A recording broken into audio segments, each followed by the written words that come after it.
네, 오늘 강의는 이 교재 믿음으로 오르는 천국의 계단 103쪽 보시면 거기는 5강으로 되어 있는데 그죠? 제목이 뭐죠? 한번 읽어볼까요? 하느님의 아들 우리 주님 예수 그리스도. 그리고 그 그림 보시죠? 그림에는 어떤 그림일까요? 이게? 애기 안고 왼쪽에 오른쪽에 엄마 아빠예요. 아빠하고 엄마하고 아기가 있고 그 밑에는 그게 말구유인데 이게 상징적으로 그린 건데 예수님 탄생을 그림을 그린 겁니다. 예수님 탄생이라는 게 우리가 그 축제로 있지만 성경에서는 사람이 되신 하느님 성탄 그리고 하느님의 아들 우리 주님 예수 그리스도 여러분 이름을 좀 들어보셨어요? 여기 5강 제목에서 좀 이름이 익숙하다 하는 이름이 어떤 거죠? 여러분들 다는 아닐 텐데 우리 교회들도 마찬가지. 우리 교회들도 익숙한 그 이런 호칭일까요? 좀 어떤 가깝게 느껴지는 거 이미 부르진 않았지만 들어봤던 거 하느님 알죠, 그죠? 그다음에 아들도 알죠, 그죠? 근데 하느님 아들이 누구냐? 하느님 아들이라는 게 주님이시고 예수이시고 그리스도. 이름이 굉장히 하나, 둘, 셋, 넷, 5개나 이렇게 호칭이 합성된 거예요. 근데 거의 여러분 이걸 동의어로 보시면 되는데 그 얘기를 오늘 1시간 동안 해드릴 거예요. 그래서 요 책을 가면서 또 제가 강의로 나눠드렸잖아요. 강의로 나눠드렸는데 이 교재와 이제 곁들여서 같이 한번 나가도록 하겠습니다. 교재를 105쪽을 보시면 105쪽 교재 같이 이 강의록과 같이 보시면 돼요. 예수 그리스도 호칭이라고 말씀드렸는데 그렇게 보시면서 또 이 강의록을 보시게 되면 제2장 뭐 이건 인용해 두지 않아도 되고요. 제목만 보시면 되면 똑같죠. 하느님의 여기 또 외아들이에요. 외아들. 하느님의 외아들 예수 그리스도를 어떻게 하는 거냐? 믿는다는 겁니다. 믿는 거예요. 이게 어디 나오냐면 사도신경이 나와요. 사도신경으로 미사할 때 주일 미사 때 항상 고백하죠. 사도신경 한번 보시겠어요? 사도신경 여러분들 기도문 요 미사책도 있고 요 미사책에 보시면 이 매일 미사책 있죠? 이 매일 미사책 거기 어디를 보시냐면 여러분들 10쪽을 한번 보세요. 10쪽 10페이지 요 책 10페이지 요 책 기도문에 나와 있는데 이걸 보세요. 이거 매일 미사책을 보시면 10쪽에 있죠. 10쪽에 있으니까 거기에 보시면 10쪽이 이게 사도신경인데 우리가 주일 미사 때 강론 사제의 강론 마친 다음에 신앙을 고백을 하는 겁니다. 거기에 보시면 전능하신 천주 성부에서 하느님에 대한 것이 2줄 나와요. 믿나이다. 그 다음부터는 다 예수님에 대한 거예요. 그 다음에 나와 있는 거 한번 처음부터 한번 읽어볼까요? 기도 시작 기도도 함께 하면서 성호경 한번 가볼까요? 성호경 다 같이 좀 자세를 바르게 가지시고 엉덩이를 뒤로 좀 빼시고 가슴도 펴시고 해서 사실 기도 자세는 어떤 거냐면 여러분 코 있죠? 코하고 요 턱 이거를 일직선으로 맞추셔야 돼요. 이렇게. 그러면 약간 고개가 숙여져야 돼. 다들 이게 이렇게 거북목이 돼가지고 이러고 있는데 기도 잘하고 기도 자세를 잡고 많이 하는 거북목 될 수가 없어요. 기도 안 하는 사람 다 거북목이야. 보면 왜? 자기 맘대로 고개 들고 이렇게 다니거든. 그걸 뭐 보느라고 막 이렇게 보고. 기도하는 자세만 가져도 거북목도 교정이 되고 본래 하느님이 우리를 만드신 대로 살아갈 수밖에 없어요. 그 방법이 코하고 턱을 일치시킨다. 우회로 똑바로. 그러면 코하고 턱 이렇게 돼야 되죠. 좀 이렇게. 그죠? 그리고 이 코하고 턱을 일치시키는데 그 다음에 어디를 일치시키냐 하면은 배꼽하고 일치시켜야 돼. 배꼽. 지금 배꼽 말고 지금 배꼽 나왔잖아요. 본래 안 나왔던 배꼽 위치가 있어. 그죠? 예, 그 위치까지 회복이 되려면 기도하면 다 극복이 되는데, 그러니까 코하고 턱하고 배꼽을 일치시키려면 여기 더 들어와야 돼요. 지금 나온 배로 하려면 이렇게 나와야 되고, 그러니까 본래에 나오지 않았던 배꼽과 일치하고, 그 다음에 엉덩이는 뒤로 바짝 뒤로 뺍니다. 그럼 S라인이 되는 거예요, 본래가. 사람은 태어날 때 S라인으로 태어나요. 그러다가 D라인이 되고, 그러다가 C라인이 돼서 이제 이렇게 구부러지는 거죠. 그러니까 내가 하느님의 모습대로 산다는 것은 내 체형을 보면 알 수 있어요. 그런 부분에서 여러분들을 내가 뭐 자괴감을 드리려고 한 게 아니라 본래의 모습으로 우리가 돌아갈 필요가 있다 하는 것이죠. 다만 건강을 유지하면서. 그래서 코, 턱, 배꼽, 그다음에 S라인, 엉덩이를 꽤 빼는데, 엉덩이를 뺄 때의 가장 기본적인 태도는 뭐 회음부라는 데가 있잖아요, 그죠? 회음부를 바닥에 대면 되는 거예요. 그러면 엉덩이가 빠지게 돼 있어. 그래서 이렇게 해서 편안하게. 그래서 요거 코, 턱, 배꼽, 회음부를 뒤로 빼고 엉덩이에 빠지면은 거기가 일직선으로 되고, 나머지는 다 힘 빼요. 다 힘 빼. 우리는 여기는 그 힘을 이렇게 안 주고, 여기는 힘 안 주고, 나머지는 다 힘 주고 살아. 그러니까 다 뻣뻣하게 되고, 그 본래대로 아기의 모습이라든가 젊었을 때 모습이라기보다도 본래의 모습을 잃어버릴 수밖에 없는 거예요. 이거는 수천 년을 기도해온 자세예요. 이 자세를 유지하면 되죠. 뭐 요가를 배운다, 필라테스를 배운다, 다 요가도 힌두교의 수행법입니다. 그리스도교의 수행법도 훨씬 더 수천 년 된 거예요. 그런 부분들이 있으니까 여러분 그 자세를 유지하면서 성호경 왼손을 약간 배꼽 쪽에 좀 대시고 살짝 올려놓으시고, 오른손을 들어가지고 이마와 가슴과 왼쪽과 오른쪽, 성부, 성자, 성령 아셨죠? 그렇게 해서 자기 목소리에 조금 더 고백하는 소리로, 그냥 혼자 중얼중얼 하는 게 아니라 하나님께 고백을 해야 되죠. 고백하려면 어떻게 해야 되죠? 좀 소리가 안정이 되면서도 약간 큰 소리로 왼손을 배꼽 쪽에 놓으시고 같이 소리와 함께 해봅시다. 시작. 성부와 성자와 성령의 이름으로 합장. 아멘.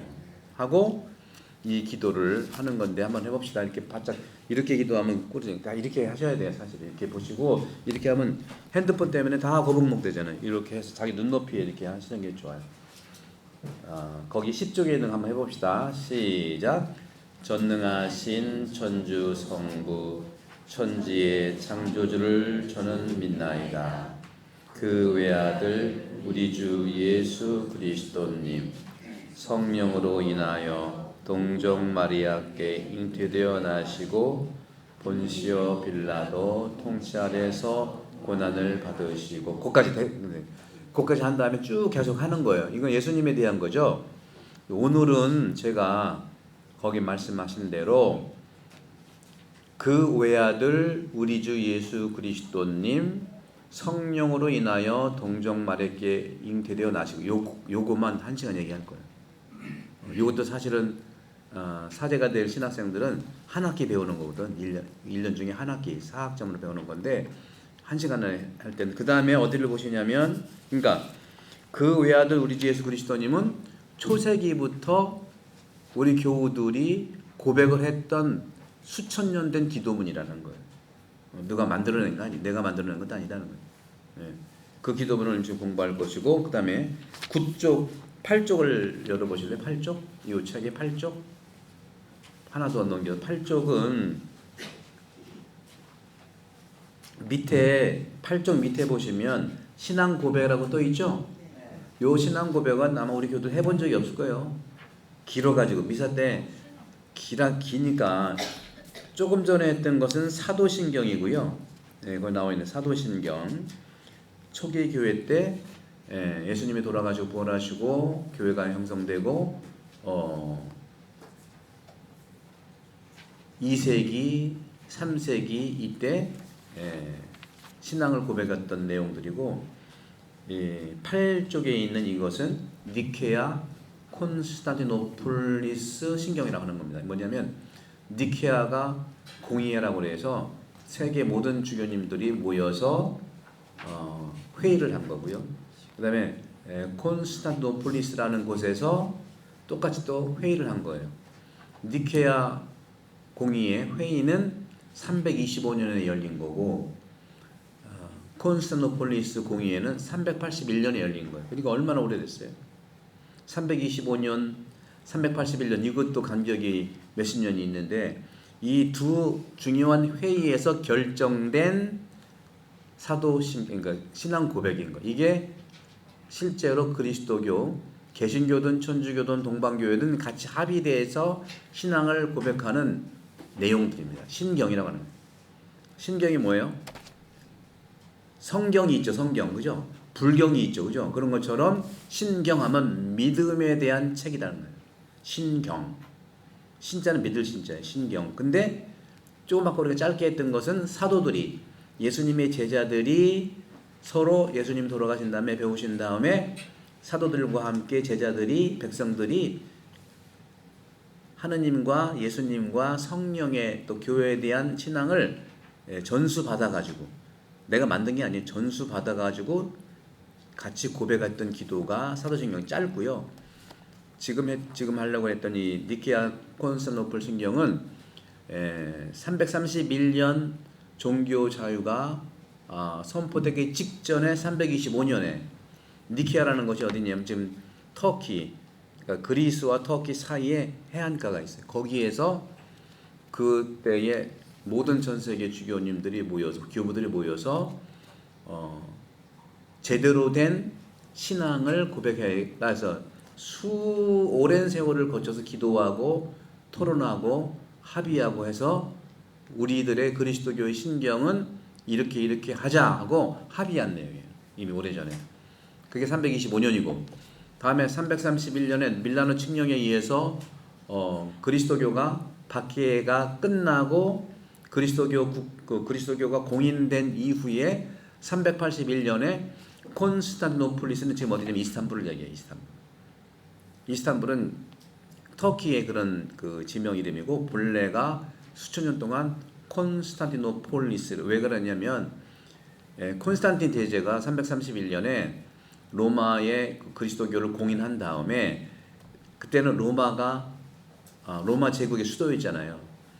그래서 이쪽은 서쪽이니까 동쪽에 로마를 만들겠다 하고 만든 수도가 콘스탄티노폴리스예요. 그러니까 자기 이름을 따가지고 지금 이스탄불 자리죠. 그 자리에다가 여기는 동로마의 수도야. 서로마의 수도는 로마고 동로마의 수도는 여기 내 이름을 따가지고 콘스탄틴 대제니까 콘스탄티누스라고 라틴 말을 하는데 콘스탄티누스니까 콘스탄티노폴리스, 폴리스는 도시라는 뜻입니다.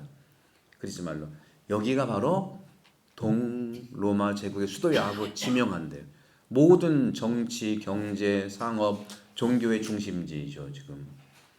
그때 당시도 마찬가지. 그래서 거기에서 381년에 많은 전 세계 주교 교부들이 모여서 기도하고 어떻게 믿을 것이냐를 수세월 동안 함께 합의했던 그곳이 이 두 회의에서 결정된 기도문이 바로 이 좀 긴 거예요. 이게 굉장히 중요한 겁니다.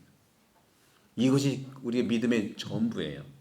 근데 이게 상당히 철학적이고 신학적이고 그래요. 그래서 어려워 이게. 그걸 제가 풀어드리겠다는 거예요. 아주 짧게라도. 이것을 아는 우리 천주교 신자들은 거의 없어요. 왜? 이걸 기르니까 미사 때 아닐 고백을 못해요. 이해는 해요.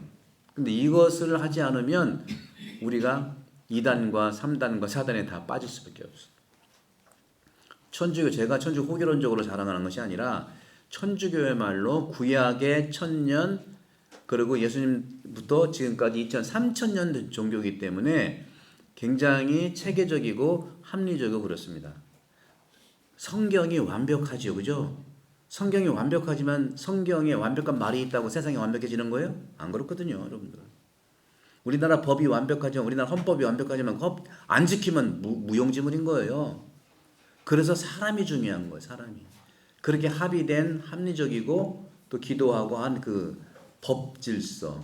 이건 믿음의 기도문이거든요. 믿음의 기도문. 그래서 거기 보시면 짧게만 여기 해 볼게요. 한번 여러분들 어렵지 한번 읽어 보십시다. 8쪽 한번 보시겠어요? 처음부터 한번 해 봅시다. 성권에 했고, 자 똑바로 자세를 좀 갖추시고 이렇게 고개를 피세요. 그래서 교리 갔다 오면 체형이 좋아지게 해야 돼. 쫙 피시고 한번 봅시다. 천천히 하나하나의 뜻을 보시면서 시작. 한 분이신 하느님을 저는 믿나이다. 전능하신 아버지, 하늘과 땅과 유형 무형한 만물의 창조주를 믿나이다. 또한 한 분이신 주 예수 그리스도 하느님의 외아들 영원으로부터 성부에게서 나신 분을 믿나이다. 오른쪽으로 그쪽에 하느님에게서 나신 하느님, 빛에서 나신 빛, 참 하느님에게서 나신 참 하느님으로서 창조되지 않고 나시어 성부와 한 본체로서 만물을 창조하셨음을 믿나이다.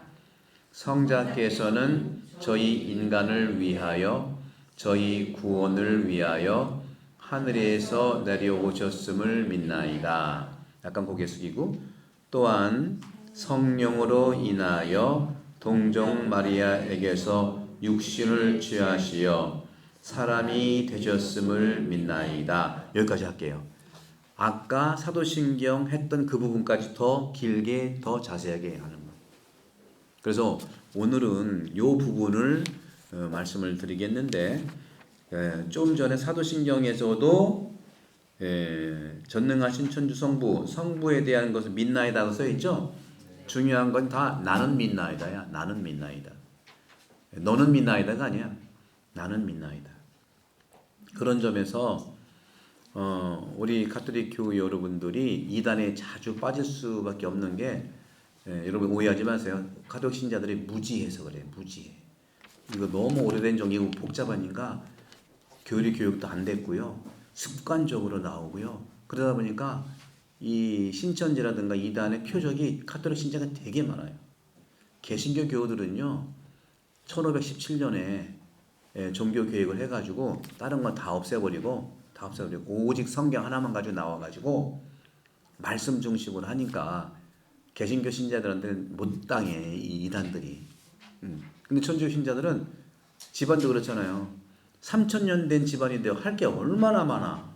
그러니까 천주교 신자들은 무슨 집에서 1년에 제사 큰 집은 몇 번 지내? 제사 지내가 판다는 것처럼 그렇게 교리교육이라 이런 데 어려워. 그리고 사제들도요 한 10년 같이 공부하는데 군대 빼고 뭐 방학 빼고 다 빼면 1년 중고등학교처럼 공부하는 게 한 4년 정도 될 거예요.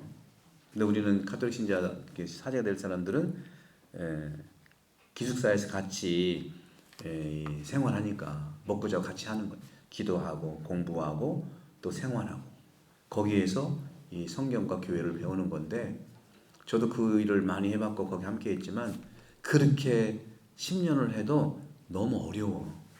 하나로 잘 종합을 해서 우리 교우들한테 이거다 하고 할 수 있는 부분이 정말 어렵거든요. 그래서 여러분들이 제가 이렇게 말하면 아이고 신부님도 어려운데 어떻게 하면 그게 아니에요.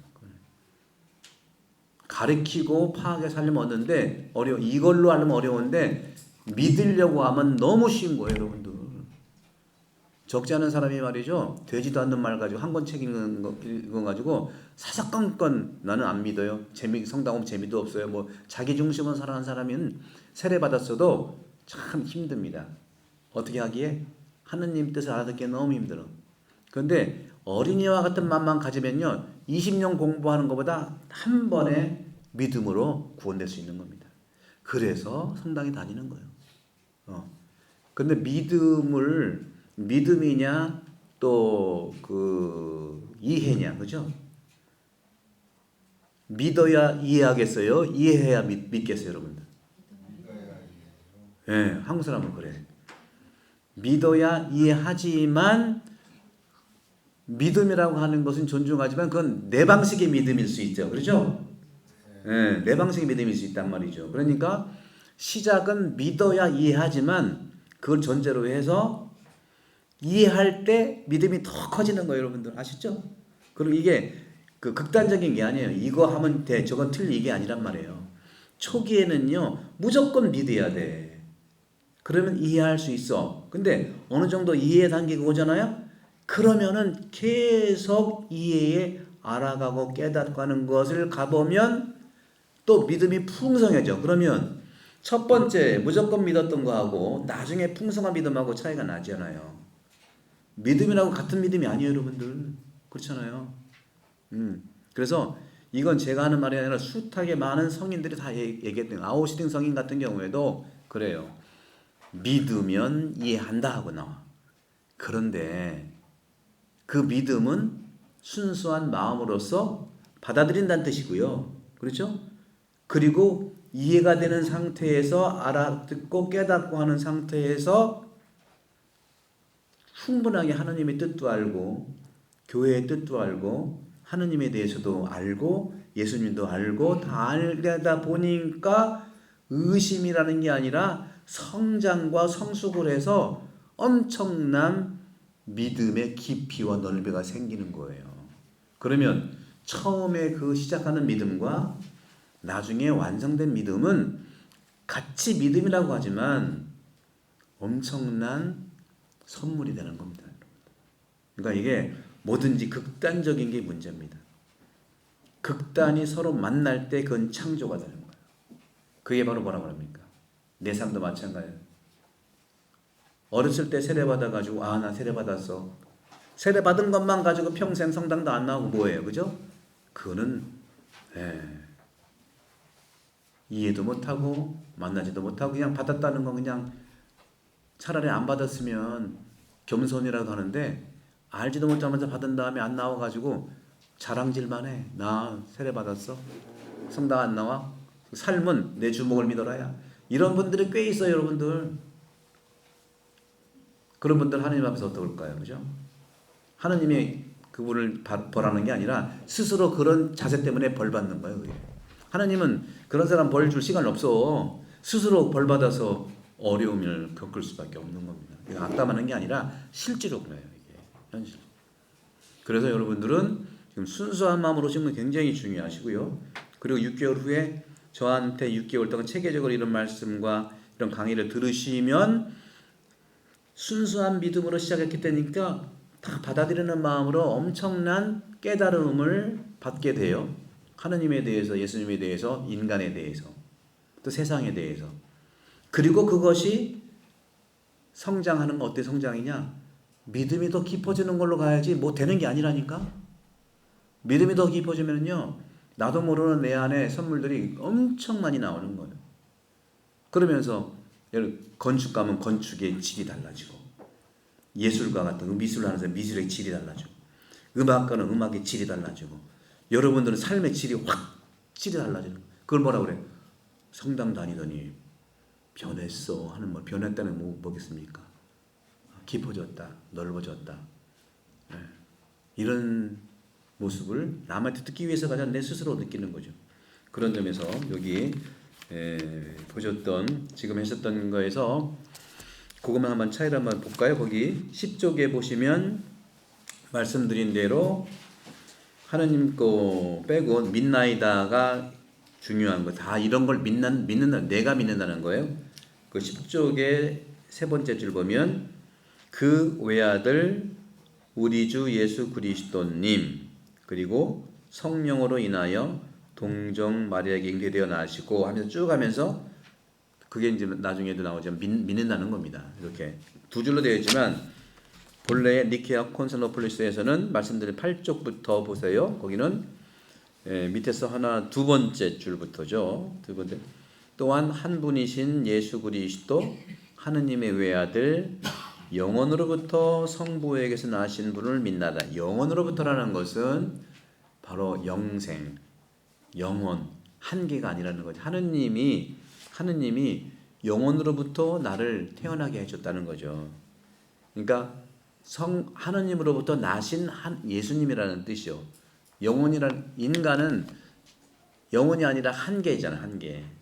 시간과 공간 안에 있잖아요. 그러나 예수님은 영혼으로부터 하느님으로부터 나셨다는 표현을 얘기하는, 그러니까 조금 전에 사도신경은 더 구체적이잖아요. 그죠?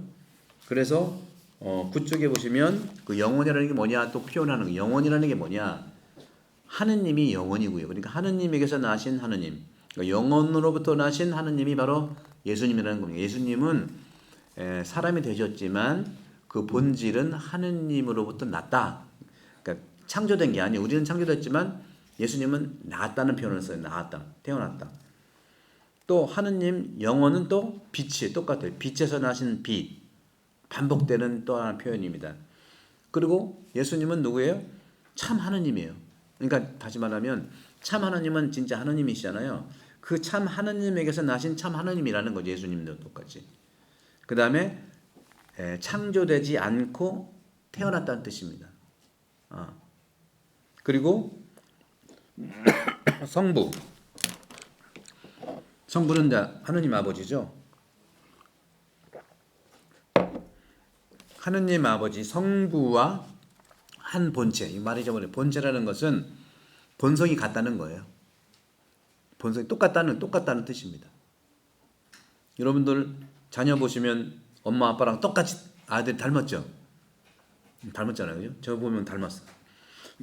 그래서 아들을 보면 아버지가 보이고 아버지가 보이면 아버지 보면 아들도 보이는 거예요.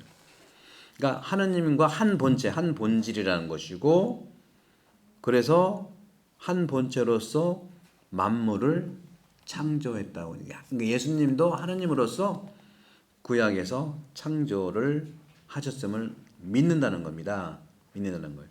그리고 성자께서는 저희 인간을 위해서, 우리죠. 우리 인간을 위해서 또 저희 구원을 위해서 어떻게 했다고요? 구원을 위해서 인간과 우리 구원을 위해서 어떻게 했다는 거예요? 어디에서 내려왔대? 하늘에서 내려왔다. 이것이 하늘이라는 것은 공중을 얘기하는 게 아니에요. 그럼 비행기 타고 내려왔나? 그런 얘기가 아니라. 스카이를 얘기하는 게 아니에요. 영어로 얘기해야 돼. 우리는 하늘 다 똑같이 하늘인데 이것은 공중에서 왔다는 것이 아니에요. 하늘이라는 것은 영어로 하면 heaven. 하늘이라고 하는 신성한 곳에서 왔다. 그걸 난 믿는다는 거죠. 그 다음에 사도신경과 똑같이 밑줄 긋은 것은 좀 길게 했죠. 여기 사도신경에서는 어떻게 했냐면 그냥 한 줄로 성령으로 인하여 동정 마리아께 잉태되어 나시고 했는데, 이 니케아 콘스탄티노플 신경에서는 성령으로 인하여 동정 마리아에게서 뭐를 취해서? 이게 더 구체적이죠. 육신을 취하시어 뭐가 되셨어요? 사람이 되셨음을 어떻게 한다고요? 믿나이다. 믿는 거예요. 확인한다 이게 아닙니다.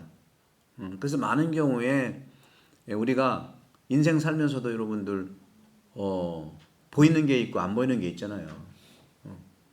보이는 것 이거 사실 믿음은 여러분들 믿음의 핵심은 뭐냐면요. 부인을 믿든 남편을 믿든 또 공동체를 믿든 믿음의 핵심은요. 안 보이는 걸 믿는 거예요. 그러니까 어떻게 해야 돼요? 가족에서도 남편이 얘기하면 의심하지 말고 믿어줘야 돼. 우리가 경찰이 있어, 검찰이 있어. 그러다 판사가 있어. 요즘엔 검찰, 경찰, 판사도 막 휘둘리잖아요. 우리나라는 참 희한해요. 네. 자기 위치를, 직분을 수행하는 게 아니라 권력에 흔들려, 자꾸 흔들려. 그게 우리나라의 어떤 수준이라고 볼 수 있어요. 수준.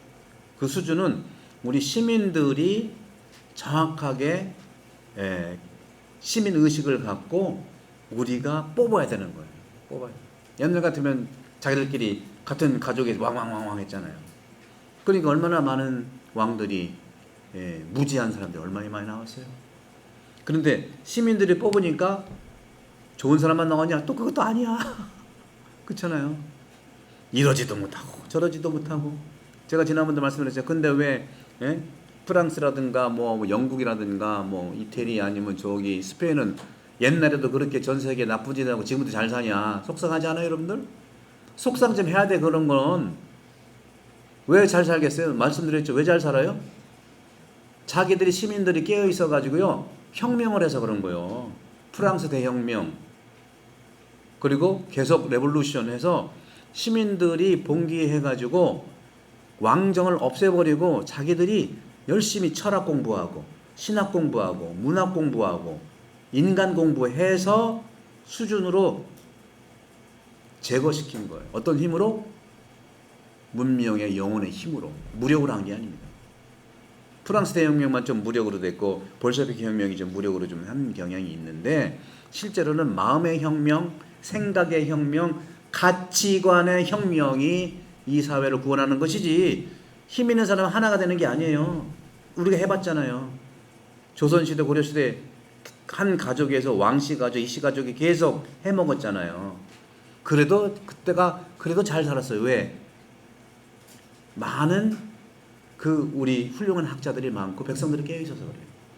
중간중간에 얼마나 많은 사람들이 깨어났습니다.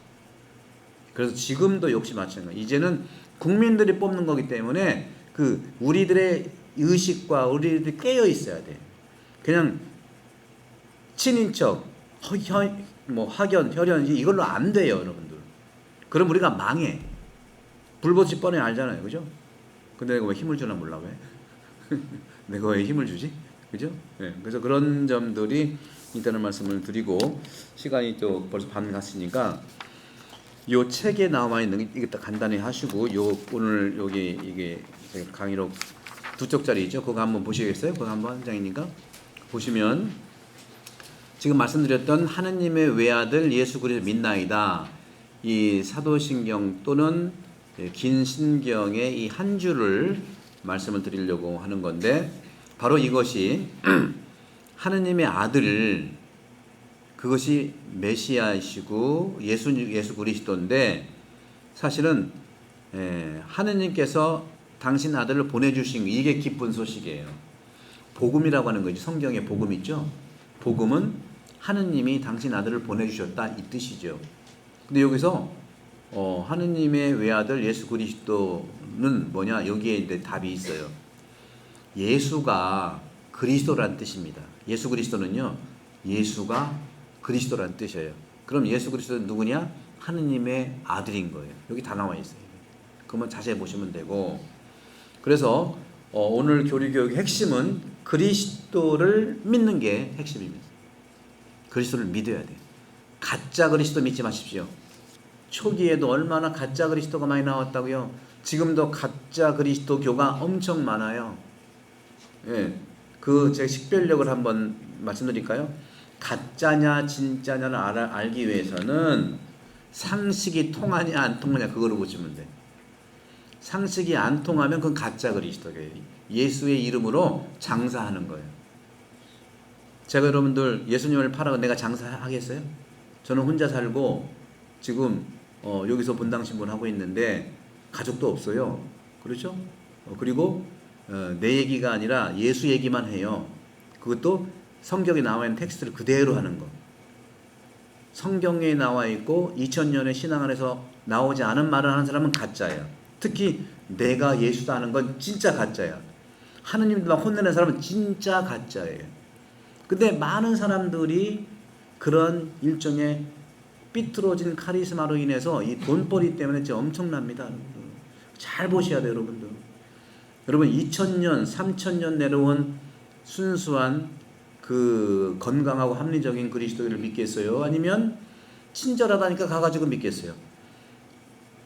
이 사이비들이 잘 되는 이유는요. 특히 가톨릭 교들이 타켓이 되는 이유는 가톨릭 교들은 습관만 있기 때문에 넘어지기가 쉬워요. 그리고 성경을 잘 모르고요. 교리도 잘 몰라. 어려서부터 그냥 다니기만 하고 그러다가 뭐 머리가 커진다고 그러잖아요. 그러면 관심이 딴 데 있으니까 안 나와. 그때부터 우리 가톨릭 교우 부모님들의 걱정은 전부 아들, 딸 성당 안 나오는 거예요. 당연한 겁니다. 당연한 거예요. 왜? 평소에 가족들하고 기도하고, 그죠? 그리고 예수님의 가치관을 가지고 대화하지 않아서 그런 거예요. 근데 대화할 수 있는 그런 여건의 교육을 받았느냐? 그것도 아니기 때문에 할 수 없어요. 이건 인재예요. 천재가 아닌 인재라. 그러면 하나의 희망은 언젠간 나오겠죠. 자기 위안이에요. 언젠가는 제가 볼 땐 나오기가 어려워요. 왜? 이미 물질로 이 세상 경쟁이 됐기 때문에 우리가 피나는 노력을 하지 않고서는 되지가 않더라고요, 이게. 그래서 선진국도 그렇고 우리도 그렇고 이 물질의 영향을 받는 거. 그러니까 지금 후진국들은요, 물질은 우리가 가난하지만 예수님을 그렇게 잘 받아들여요. 우리도 그랬었어요. 근데 GDP가 3만 불 정도 되면 성당 다 안 나와요. 위크엔드 놀러 다니고 가족 얘기 무슨 여행 얘기 다 긍정적인 면도 있죠. 눈에 보이는 것에 천착하기 때문에 안 보이는 거 관심도 없고 안 보이는 것은 관심이 없게 돼 있어요. 경쟁해야 되니까 또 이런 부분들이 우리가 참으로 이렇게 드러나 보이지 않고 근데 많은 또 부분들은요 이제 우리가 60년 옛날에 60년 살고 주님 품 받는 요즘엔 60년부터 새로운 인생을 살아가지고 또 산 만큼 또 살 수 있어요. 그리고 지금 여러분은 40, 50대 되시는 분은요 재수 없으면 150살 살아. 얼마나 지겹게 살아야 되겠어. 그래서 이제는 안 보이는 가치를 만날 때 여러분들은 그동안의 경험이 완전히 축복으로 바뀔 겁니다. 그건 분명한 이건 역사와 성경과 진리가 얘기하고 있는 거거든요. 그런 점들을 보시면서 제 2절 거기 보시면 1쪽에 그 외아들 우리 주 예수 그리스도. 그럼 예수라는 말이 어떤 뜻인가? 예수 거기 나와 있죠. 히브리 말로 하느님이 구원한다는 뜻이에요. 하나님 구원한다는 뜻이 예수라는 이름이에요. 예수라는 이름이. 그래서 이 예수라는 이름을 그 루카복음에서 이제 가브리엘 천사가 그 마리아한테 예수라는 이름을 복음에서는 처음으로 얘기해줘요. 예수라고 하여라 한 거죠. 그러니까 예수는 정체성이고 신원이고 동시에 예수는 사명을 사는 거예요. 정체성은 뭐예요? 하나님의 아들이죠, 그죠? 신원은 뭐예요? 사명은 뭐예요? 하나님께서 구원하신다 그 사명을 하는 거예요. 그 이름에 사명이 있는 거예요. 우리도 이름에 뜻이 있는 것처럼. 그래서 중요한 것은 그 신원과 사명이 있죠. 신원은 정체를 얘기하는 거고 사명은 내가 할 일을 얘기하는 거예요. 여러분들도 당신이 누구요? 하고 물어본다면 여러분 뭐라고 그래요? 당신 누구요? 하고 물어본다면 뭘 얘기해? 대개는 사명을 얘기해. 당신 누구요? 그러면 뭐라고 해요? 여러분 나한테 당신 누구요? 후 하고 영어로 얘기하면 누구요? 하고 물어봐요. 그럼 나는 뭐래요? 나는 신부예요. 이렇게 아니 그 잘못된 거거든요. 여러분들이 누가 당신 누구요? 얘기하면 신부는 내가 하는 일을 얘기하는 거거든요. 물론 그게 이제 정체성이기도 하죠, 당연히.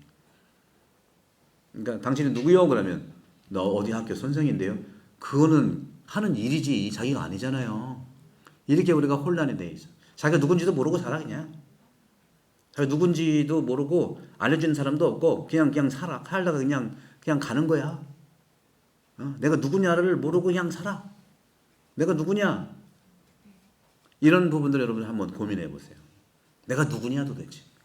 난 누구냐? 어디서 왔느냐? 또 어디로 갈 거냐? 내가 왜 사느냐?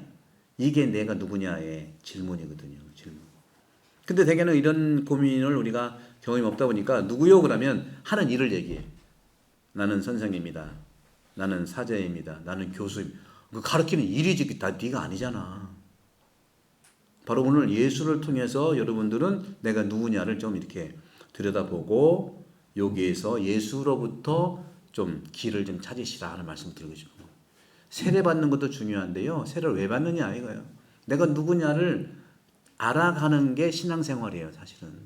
그러니까 남 신경 쓰지 말고 내 안에서 나를 찾고 내 안에서 보물을 찾으세요. 보물 여러분 안에 있어. 딴 데 없어요, 여러분들. 근데 우리는 보석과 보물을 딴 데서 크게 찾아가니까 사기당하고 또 사기치고 힘들고 싸우고 막 내 안에 보석이 있는데 내면을 여러분 찾으시면 그 안에 보석이 다 있어요.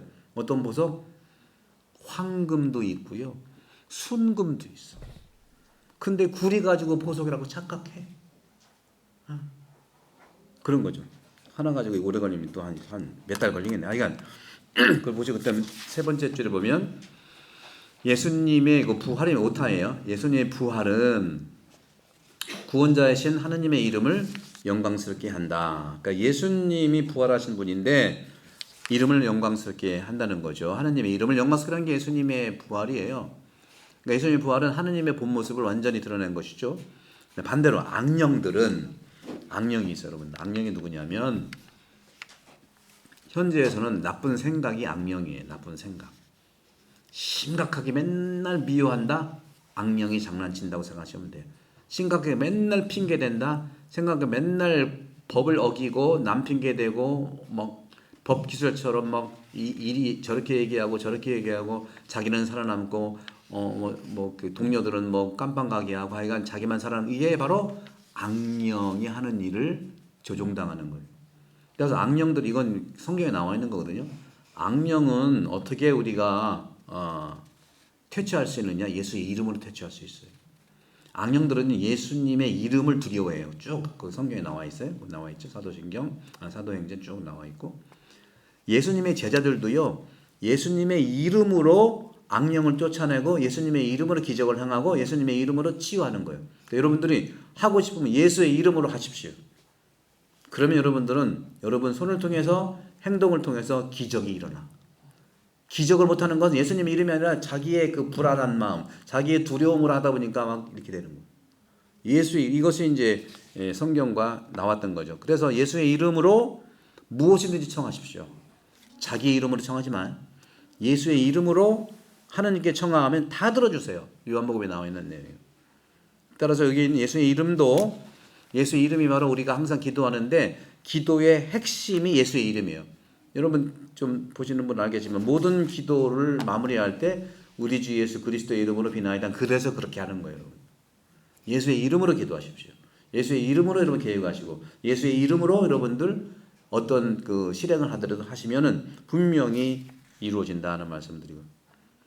그래서 초기 교회에서도 예수님 기도라는 게 예수 기도라는 게 있는데 이 예수 기도는요 동방 교회에서 마음 기도라고 하는 것과 연결되는데 마음 기도는 딴 게 아니에요. 여러분들 계속 하느님의 아들 주님 예수 그리스도님 이 죄인을 불쌍히 여기소서 그렇게 운전을 할 때나 걸어갈 때나 계속 이 기도를 해보세요. 기적이 일어나요.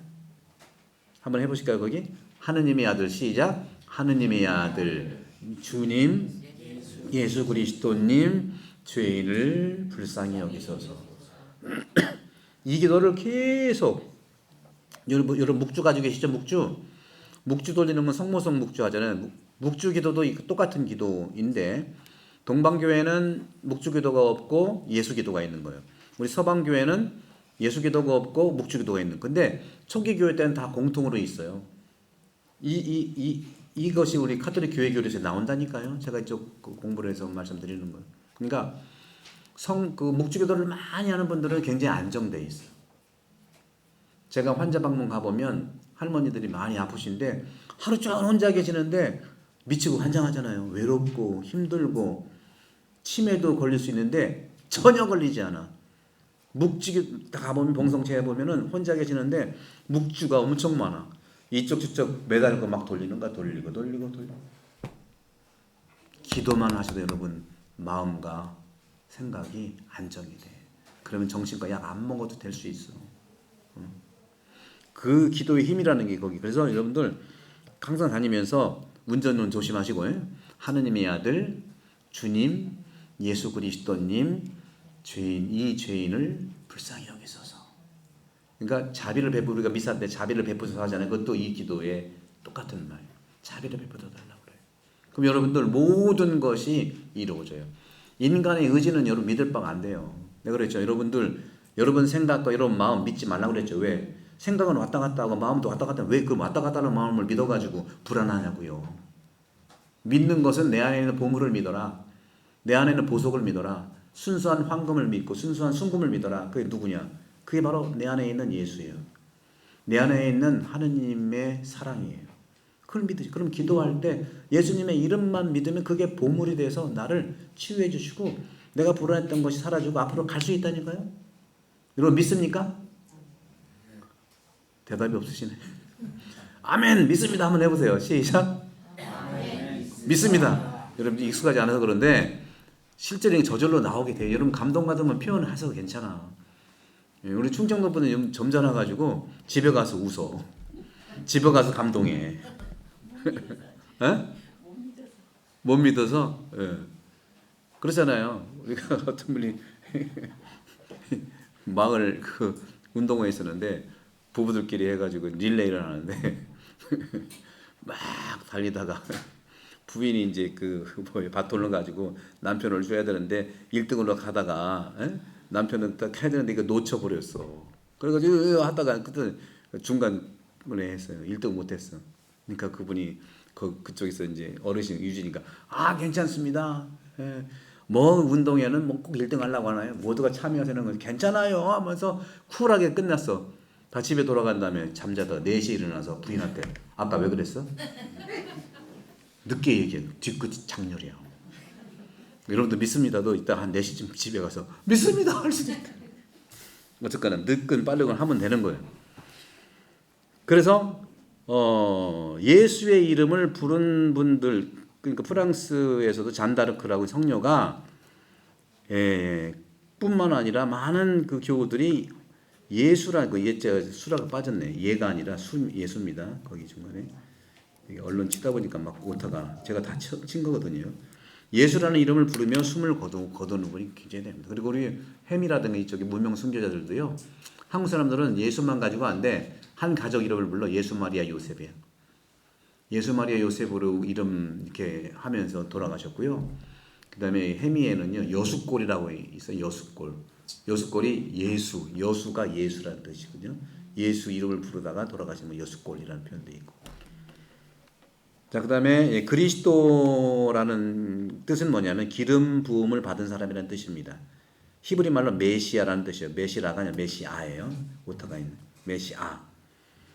그리고 메시아는 왕 사제 예언자로서 성령을 통해서 기름 부음을 받은 거예요. 그래서 이 그리스도라는 이름도 천사가 예수님 탄생할 때 메시아 탄생이라고 하는 이것을 목자들에게 알려준 거잖아요. 루카복음에 나오고.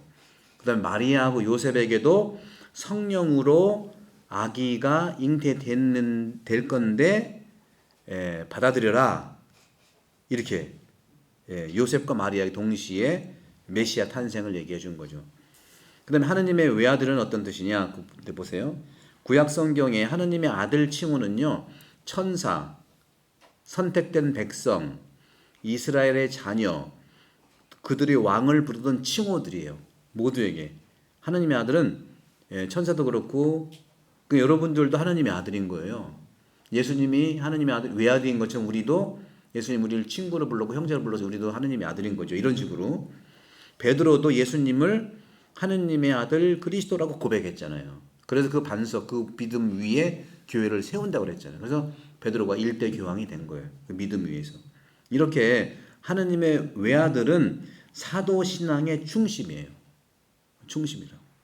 그래서 교회 반석인 베드로가 먼저 고백했고 최고의회에서도 고발한 사람들을 예수님을 고발한 사람들이 네가 하느님의 아들이냐 하고 물어봤을 때 예수님도 내가 하느님의 아들이라는 것을 네가 얘기했다 하고 얘기를 하는 거죠. 자기는 직접 얘기하지 않고 그 간접적으로 얘기를 하는 것이죠. 그 다음에 주님이세요. 예수님은 주님이라고 하는 것도 모세 구약에서는 야훼 모세가 파견받을 때 이름을 물어봤거든요. 하느님 당신 이름이 뭐요? 그러니까 나는 야훼야. 야훼는 뭐냐면 나는 있는 자, 그냥 존재하는 자다 그 뜻이에요. 구약에서 야훼. 그래서 I am to I am 나오는데 영어로 얘기하면 비동사가 야훼의 이름이에요. 그럼 비동사가 어떤 거냐? 해부동사가 있고 비동사가 있잖아요. 소유하는 게 있고 존재하는 게 있어요. 그럼 존재하는 게 바로 야훼라는 이름이에요. 주님이라는 이름인데 그게 뭐냐면 그 야훼의 뜻이 연필이 여기 있잖아요. 연필을 이렇게 굴리다가 이렇게 끝에 가서는 어떻게 돼요 이게? 어떻게 돼요? 요게 야훼야. 하늘에 떨어져 나와 함께 있는 거예요. 주님은 그런 거예요. 나와 함께 있는 자가 주님이에요. 뭐 나를 소유하는 게 아니라 나와 함께 하는 거예요. 그러니까 여러분도 주님이 되려면요. 여러분 가족과 소유하지 말고 함께 하세요. 자녀들도 소유하는 게 아니라 함께만 해주면 저절로 커. 근데 우리는 함께가 아니라 지시하고 또 소유하고 내가 키웠으니까 내가 돈 갚아라 하고 뭐 얼마나 소유적인 게 몰라. 소유만 추구하면 그 집안은 망해요. 종교가 그런 것이고 하느님이 그렇게 우리에게 주님으로. 그래서 이 야훼는 그리스 말로 키리오스 주님이라고 번역을 했고 우리 성경 복음에도 하느님도 주님이고요. 예수님도 주님인 거예요. 그렇게. 그래서 성경의 구약은 주님, 신약에서 주님은 예수님이다. 다음에 이쪽을 보시면 복음서에서 사람들이 예수님께 말씀드릴 때 자주 그분을 주님이라고 부르잖아요. 이 칭호는 예수님께 다가가서 도움과 치유를 받고자 하는 사람들의 존경과 신뢰를 증명하는 거예요. 주님 하면 뭐예요? 주님 하면 주인님이란 뜻이거든요. 주인님이거든요. 주인님은 나쁜 주인님이 아니죠. 신뢰와 존경을 드리는 거잖아요. 이 주님이라는 칭호는 그래서 도움과 치유를 받고자 하는 사람들이 표현하는 거예요. 그래서 마귀에 들린 사람, 또 그 아픈 자기 아들 아픈 사람, 또 딸을 살리는 사람 다 예수님께 주님 저에게 자비를 베풀어 주세요. 주님은 다 표현했어요. 여러분들 지극히 주님께 청하려면 주님이라고 말씀을 드리고 예수님의 이름으로 청하면 안 이루어지는 게 없어요. 그렇게 보시면 되겠고 이 칭호는 성령의 작용으로 예수님의 하느님 신비를 알게 된 것인데 나의 하느님, 나의 주님이라는 표현을 많이 씁니다. 다음에 3절 그리스도께서 성령으로 인하여 동정마르게 잉태되어 나셨다 하는 이 말, 그리고 하느님의 아들이 사람이 되신 것, 이것은 성탄을 얘기하고 성탄절은 하느님이 사람이 되신 날이잖아요. 하느님이 귀 빠진 날이야, 그 날이. 그럼 왜 말씀이 사람이 되셨는가? 그게 바로 그 다음에 나와요. 4가지 이유가 있어요. 그거 보세요. 왜 말씀이 사람이 되셨는가? 말씀이라는 것은 신성을 얘기합니다. 그 구약에서 성경에 보면은 말씀으로 세상을 창조하셨어요. 그런 것처럼 신약에서는 말씀이 그냥 하늘에 남아있지 않고 사람이 되신 거예요. 이게 이제 강생, 육화 이렇게 표현을 하는 거예요. 그 하느님이 참 사람이 되셨는데 참 사람이 되신 예수님도 참 하느님이라는 것이고요. 그래서 말씀은 나와 나를 하느님과 화해시키고 구원하시기 위해 사람 되셨고, 두 번째는 말씀은 우리가 하느님 사랑을 깨닫게 하려고 사람이 되셨어요. 그러니까 말씀이 하느님의 그 아들 예수님이 우리 기준이죠. 깨달음의 기준이 바로 예수님이니까 그러니까 예수를 모르고서는 깨달을 수가 없어. 그러니까 성당만 나온다고 되는 게 아니에요, 여러분들. 근데 이것이 여러분 겁나지 마세요. 옷 젖듯이 빗물에 옷 젖듯이 차츰해서 일단 6개월 동안 정한데 이런 가이드라인을 보시고 책도 있고 지금 영상도 찍어 올리잖아요.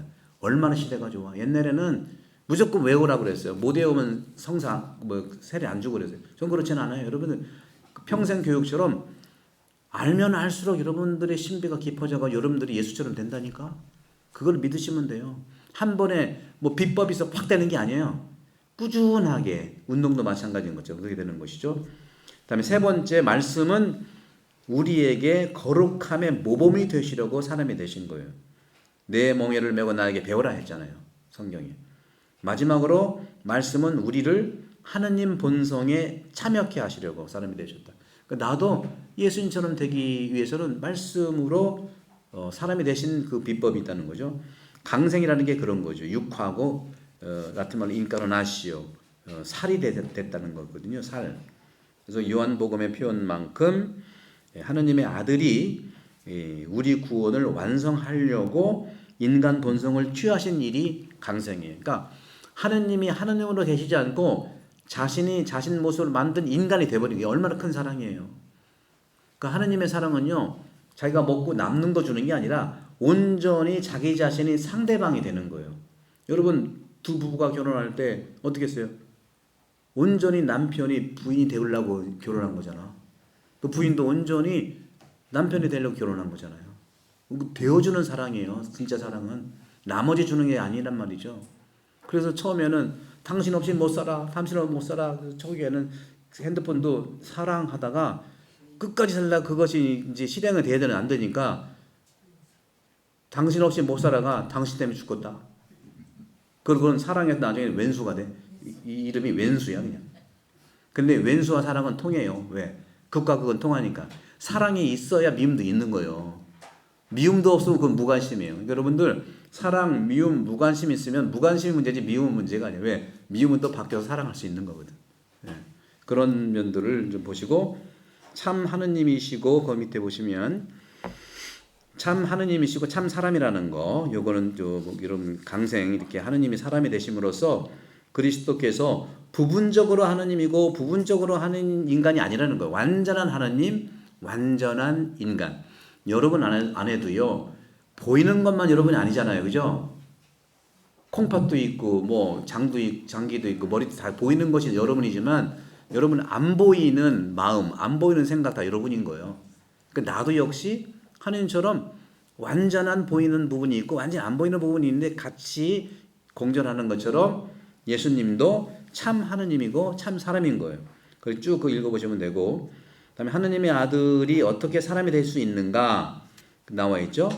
성자는 예수님이 인간 본성을 취했지만 하느님께서 인간 본성을 취해서 인간 육체를 취하셨지만 그 육체를 소멸시키지 않고 육체 안에서 영혼 안에서 성부 성자 성령의 이런 신성한 삶을 인간에게 드러내신 거예요. 여러분 안에도요 하느님의 그 사랑이 들어가 있어요. 양심이라는 게 그거예요.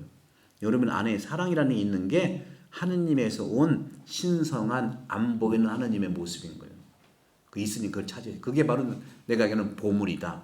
그게 보석이다. 그래서 나와 있는 대로 하느님의 아들이 취한 인간 영혼은 인간적 인식도 가지고 있지만 아무래도 시공간에 있기 때문에 완전하진 않아요. 제한적이지만 여러분들이 끝없이 발견하면은 나와 있죠. 그 마지막 부분. 여러분 부분에서 전체로 나아가는 인간의 내면 작업이 필요해요. 인간은요 노력하지 않으면 항상 부분으로 남아 있어요. 내 거, 또 우리 거, 이거는 우리 집. 항상 노력하지 않으면 내 것에 천착할 수밖에 없어요. 소유에 천착할 수밖에 없어요. 그러나 예수님을 만나고 복음을 만나고 진리를 만나고 내 속에 있는 영을 만나고 내 안에 있는 예수를 만나고 내 안에 있는 그런 참 가치를 만나면 부분에서 전체로 갈 수밖에 없어요. 오늘날 우리 사회가 전부 다 부분으로만 남기 때문에 아메리카 포스트 트럼프 그렇게 하죠. 러시아 푸틴 짜드처럼 그렇게 하죠. 중국 그렇게 하죠. 다 부분적으로 자기 것만 취하는 거예요. 민다는 근데 기본적으로 중국의 모든 그 유명한 노자, 명자, 뭐 공자, 부처까지 다 부분에서 전체로 가라는 거고요. 예수도 부분에서 전체로 가라는 거예요. 이것은 모르는 게 아닌데 너무 육적인 거예요. 우리가 보이고 물질이고 그러니까 이게 서로 폐쇄적이라 싸우는 수밖에 없어요. 나와 있는 것은 내면의 작업이 필요해요. 내면의 작업이 뭐냐? 여러분의 마음, 여러분의 생각을 들여다보고 영혼을 잘 돌보시고 이런 영혼의 작업이 전체 정신으로 나아가고 변화하고 일어나고 보석 찾기가 될 수 있다. 끝으로 여러분들 물질만 서로 교환하면 바다제 하나하나밖에 없어요. 내가 컵 한 잔으로 주고 상대방이 컵 한 잔 주면 하나밖에 안 갔잖아요. 그죠? 그러나 내면의 영혼의 선물을 나눠보세요. 내가 굿 아이디어를 내 상대방한테 줬어. 또 굿 아이디어를 상대방이 나한테 줬어. 굿 아이디어는 몇 개야 나는? 몇 개예요? 2개잖아요. 물질은 하나밖에 없지만 굿 아이디어를 내가 주고 상대방이 나한테 주면 각각 2개씩인 거예요. 이게 부분의 전체로 나가는 거. 이것이 안 보이는 생각이 확장이 돼서 세상에 평화를 주는 거다. 우리는 너무 보이는 것에 그런 부분이 있다는 말씀을 드리겠고, 자 이렇게 보시고 다음 주 또 연결해서 보겠습니다. 성부와 성자와 성령의 이름으로 아멘. 영광이 성부와 성자와 성령께. 성부와 성자와 성령의 이름으로 아멘. 수고하셨습니다.